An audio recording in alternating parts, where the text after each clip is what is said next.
नमस्कार। मैं डॉक्टर दीपक राज आपके साथ एक और वीडियो के साथ एक और जानकारी के साथ। आज हमारा जानकारी का विषय रहेगा NCISM, national commission of Indian system of medicine.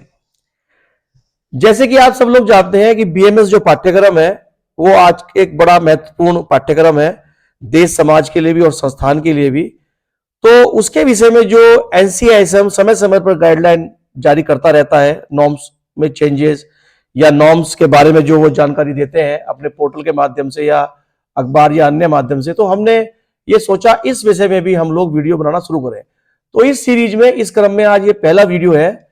देखिए, सभी देखने वाले जो बीएमएस कॉलेज जिनके यहाँ एग्जिस्टिंग है, चल रहा है, चाहे वो प्रधानाचार्य प्रिंसिपल महोदय हो या चेयरमैन साहब हो उन कॉलेज के, या मेरे साथी अध्यापक या जो भी अध्यापक या जो भी कर्मचारी काम कर रहे हैं और जो इस प्रकार की जानकारी में रुचि रखते हैं उनके लिए देखिए 6 मार्च वर्ष 2024 यानी कि अभी कल की जो तारीख है 6 मार्च वर्ष 2024 को जो टीचर्स हैं उनके रिलीविंग और रिजिग्नेशन के लिए यानी कि त्यागपत्र देना, संस्थान का छोड़ना, इसके विषय में कुछ गाइडलाइन जारी करी है, जिसके बारे में मेरे मित्रों ने काफी मुझसे कहा कि इस बारे में कुछ जानकारी दें जिससे कि हम चीजों को समझ पाए।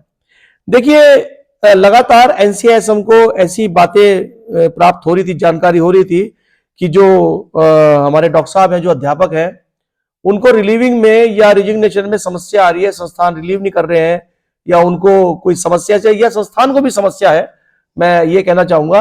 तो उस विषय में जो इन्होंने 81वीं जो बोर्ड की मीटिंग हुई है 27/2/2024 को, 81वीं बोर्ड की मीटिंग 27 फरवरी 2024 को हुई, जिसमें उन्होंने सभी अध्यापकों के लिए उन्होंने रिलीविंग और एक्सपीरियंस और रिजिग्नेशन के लिए कुछ नॉर्म्स जारी किए हैं, गाइडलाइन जारी की हैं। उसके बारे में मैं आपको बताना चाहूंगा। देखिए, सबसे पहले तो क्या है कि जो भी अपॉइंटमेंट ऑर्डर होगा, जो भी जॉब की जो कंडीशंस होंगी वो अपॉइंटमेंट ऑर्डर के अकॉर्डिंग ही होगी, यानी कि जो भी डिसाइड हो गया इंस्टीट्यूशन के बीच में और एम्प्लॉय या टीचर के बीच में, वो अंत तक मान्य रहेगा। कुछ चीजें उन्होंने रिकमेंड की है अपने पॉइंट बी में कि एक तो पूरा नाम कर्मचारी का, अध्यापक का हो, उसका पूरा डेजिग्नेशन हो, उनका परमानेंट और करंट रेजिडेंशियल जो एड्रेस है, जहां वो निवास कर रहे हैं, जहां के वर्तमान निवासी है, मूल निवासी है, दोनों का उसके अंदर जिक्र हो। नेचर ऑफ अपॉइंटमेंट भी उसमें लिखा हो, रेगुलर है, टेम्परेरी है, कॉन्ट्रेक्चुअल है, परमानेंट है, एडॉक है, इसके बारे में भी। प्रोबेशन पीरियड अगर कहीं कहीं एप्लीकेबल है, उनके नॉर्म्स में है, तो बिल्कुल उसके बारे में जिक्र होगा। और सैलरी कितनी, वेतन कितना दिया जा रहा है, वेतनमान कितना दिया जा रहा है अध्यापक को बीएमएस कॉलेज में, वो भी मेंशन होगा। साथ ही साथ ईपीएफ जो provident fund, CPF central provident fund, और एनपीएस जो न्यू पेंशन सिस्टम है या स्कीम है, उसका भी अगर है, उसका भी उसमें जिक्र जरूरी है। एमिनिटीज क्या दी जा रही है, उनको हॉस्टल एकोमोडेशन दी गया, क्वार्टर दिया गया, ट्रांसपोर्टेशन है, कोई फ्री है, फ्रिंज बेनिफिट, उनका भी जिक्र हो। और नोटिस पीरियड क्या आपने सेट किया है दोनों बेसिस पे, इंस्टीट्यूशन और फैकल्टी, उसका भी उसमें जिक्र होना चाहिए। अब देखिए, बात करते हैं कि रिजिग्नेशन कैसे कर सकता है कोई टीचर। सबसे पहले उसको रिजिग्नेशन लेटर देने के लिए 30 दिन का नोटिस पीरियड उसको सर्व करना होगा। 30 दिन से कम का नोटिस पीरियड यहां पे सर्व नहीं होगा। और यदि कोई टीचर लिखित में, रिटिन में रेजिग्नेशन अपने इंस्टीट्यूशन को नहीं दे रहा है, तो वो ओटीएमएस जो ऑनलाइन टीचर मैनेजमेंट सिस्टम है एनसीआईएसएम का, उसके माध्यम से भी दे सकता है ऑनलाइन। और उसमें भी 30 दिन का इंस्टीट्यूशन और टीचर के बीच में एक रहेगा कि वो 30 दिन के अंदर उस रेजिग्नेशन को एक्सेप्ट करे या रिजेक्ट करे। अगर वो किसी हिसाब से इंस्टीट्यूशन उस पर एक्ट नहीं करता, तो एनसीआईएसएम का जो ओटीएमएस पे जो रेजिग्नेशन है उसको वैलिड माना जाएगा। 3 महीने का समय आपको दे रहा है एनसीआईएसएम इंस्टीट्यूशन को, रेजिग्नेशन जो ऑनलाइन या ऑन पेपर आपके पास आया है उस पर आप एक्शन ले लीजिए। अगर आप एक्शन नहीं लेते हैं तो जो भी नोटिस पीरियड है वो, या फिर 3 महीना जो भी कम हो, उदाहरण के लिए एक अध्यापक डॉक्टर ए हैं, उन्होंने 30 दिन का नोटिस पीरियड सर्व करके रिजाइन किया, तो और आपने अगर कोई एक्शन नहीं लिया इंस्टीट्यूशन ने, तो 30 दिन के अंदर रिजिग्नेशन मान्य हो जाएगा। लेकिन यदि कोई समय मेंशन नहीं है या उन्होंने 6 महीने का टाइम दिया है या उन्हें 4 महीने का टाइम दिया है, या वो अपनी सुविधा के अनुसार आपको 1 साल पहले बता के जा रहे हैं, तो जो भी कम समय होगा, यानी कि आपको अधिकतम 3 महीने के अंदर अंदर निर्णय लेना पड़ेगा किसी भी टीचर के रेजिग्नेशन के लिए। जी आगे चलते हैं। देखिए, म्यूचुअल कंसेंट, कोई भी डिस्प्यूट अगर होगा रेजिग्नेशन को लेकर, तो म्यूचुअल कंसेंट के थ्रू दूर होगा। मतलब इसके लिए एनसीआईएसएम बिल्कुल भी जिम्मेदार नहीं होगा। यहां पर एक सुविधा एनसीआईएसएम ने दी है कि दिए गए 30 दिन के नोटिस पीरियड में अगर म्यूचुअल कंसेंट से रेजिग्नेशन वापस हो रहा है, तो उसमें एनसीआईएसएम कोई आपत्ति नहीं है, वो एक्सेप्ट कर लिया जाएगा। अपॉइंटमेंट ऑर्डर के अकॉर्डिंग उस चीज को इंस्टीट्यूशन और अध्यापक लेके चल सकते हैं। इसके बाद जो ई पॉइंट है, उसमें कहा गया है कि वही डेट मानी जाएगी रेजिग्नेशन के लिए जिस दिन उसने रेजिग्नेशन को उसने जो है प्लेस किया है। नोटिस पीरियड की डेट भी उस दिन से ही मानी जाएगी जिस दिन से रेजिग्नेशन दिया गया है।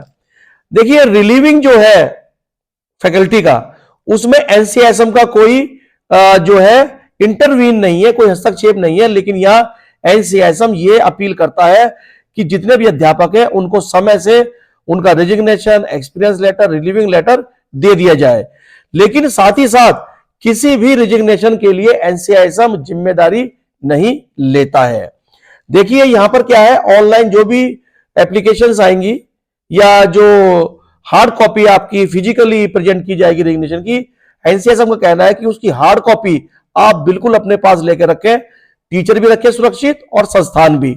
यहां पर एक सुविधा आई पॉइंट में दी गई है एनसीआईएसएम के माध्यम से कि फैकल्टी एक मेल रिसीव करेगा एनसीआईएसएम से अपने नोटिस पीरियड पूरा होने पर या अधिकतम 3 माह पूरा होने पर। और यहां पर एनसीआईएसएम ने शब्द इस्तेमाल किया है डी लिंक। डी लिंक मतलब वो ऑनलाइन उस इंस्टीट्यूशन से हटा दिया जाएगा। अब संस्थान का ये दायित्व है कि जो डी लिंक ऑनलाइन से हो गया, शो तो हो नहीं पाएगा, तो वो रेजिग्नेशन एनसीआईएसएम के अकॉर्डिंग एक्सेप्ट माना जाएगा। देखिए, डीलिंक होने के बाद एनसीआईएसएम कहता है कि डीलिंक होने के बाद कोई भी इंस्टीट्यूशन ऐसी किसी फैकल्टी को कंटिन्यू नहीं करा सकता जिसने रेजिग्नेशन दे दिया है। देखिए, फैकल्टी के पास ये ऑप्शन भी रहेगा कि वो मेल सबमिट कर सकता है एनसीआईएसएम से जो मिली है। एनसीआईएसएम ने जो डीलिंक की उसको मेल भेजेगा, वो फैकल्टी जो है इंस्टीट्यूशन को एज ए डॉक्यूमेंटेशन सबमिट कर सकता है। देखिए, कोई भी जो मूड है रिलीविंग का, ऑफलाइन है या ऑनलाइन, एनसीआईएसएम उसको कंसीडर नहीं करेगा। वो म्यूचुअल कंसेंट या म्यूचुअल चीज है इंस्टीट्यूशन और फैकल्टी के बीच में।